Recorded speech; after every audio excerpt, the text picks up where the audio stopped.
वॾो मंझ खासो ख़लीफ़ल अची पुछाई नोरत खां अहिड़नि अल्फाज़नि छोरो ऐं छा वियो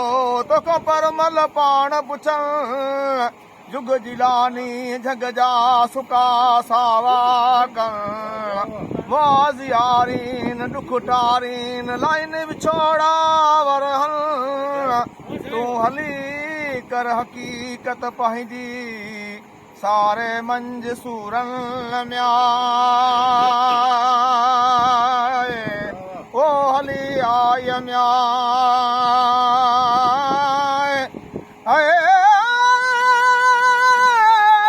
बुढ़ड़ी ओ महदा महबूब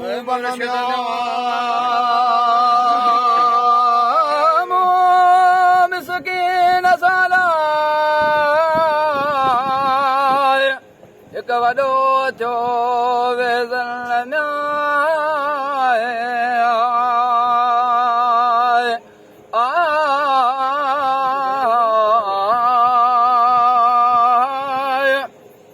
ओ पुट प्यारो हिकिड़ो मुंहिंजो ठारो अखियलु तंहिंजी मूं शादी कई दरिया जे हुन कंदियल ॾाढे धामन धूमन से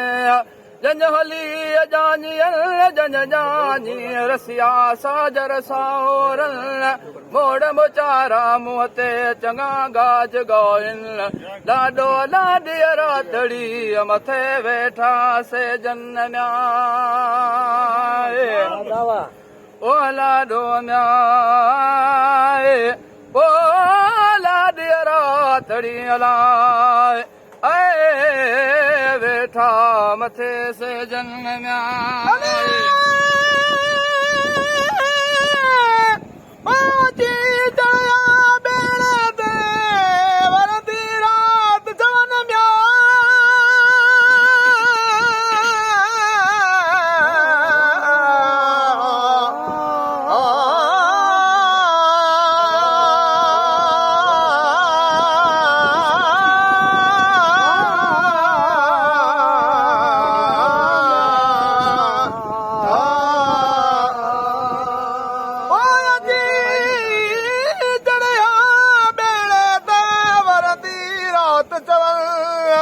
उत पैदा थियो ओचितो तूफान खां तड़बल छिके छिनू छो हमार पुरदो खां पुरज़ल बुढ़ी बेड़ा वजड़ो जित गर्क कयो गोतल जुदा फरहो हिकिड़ो सुन फर ते जित लहरियूं लस लंगल जे अवलो छले पतण कयो टोले मंझ टकरन ऐं जीअरी जागंदी वरी आयस वतन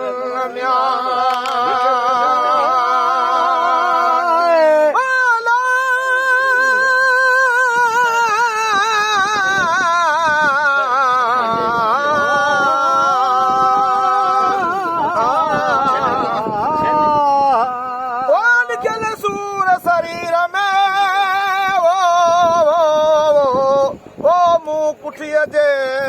करमल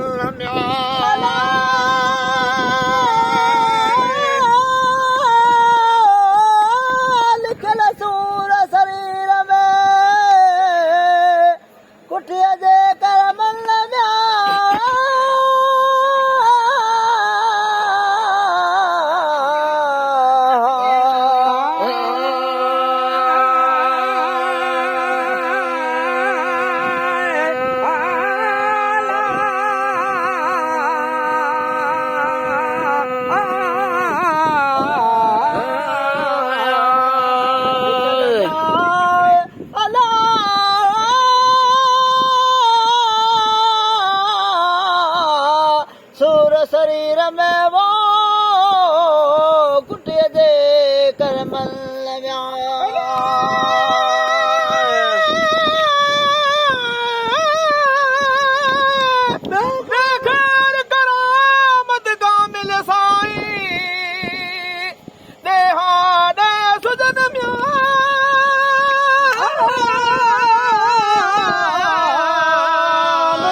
तहत कुबा परवर जे पोसण तद निकरी बेड़ा बाहर जो वेलवी हनवर हन ताकत तरी तकड़ो मंझ आया उनु अमीकन ताक दस्ताक बेड़े जागन मिटिया सा मिटियन मुहाबो महदीन मीर जो रखियो मालिक धनी मुनकल मां पुट गदा पाण मेरा विछाड़ा वरहन मादा दी कुसते जन दिल में दौल वजन एड़ो करामतों कामिल बीर जू देहा दे असगल दीनी नगारा नर जाजत हर हद ताप हलन कर मेरा मुंह मिस्कीन ते जिगड़ जी बाज बुझन आऊं अनजार जट जा रखिय में बांधी नाम जवन बांधी छाल बंद कर पिंजरा बसा पियन रोज़ महंदा रसूल अल्लाह जे छल पोया दम बुझन जो सलवात हज़रत नबी करीम उते अल्लाहुम्मा सल्लम सल्लू अलैहि लखे दम दम दुरूद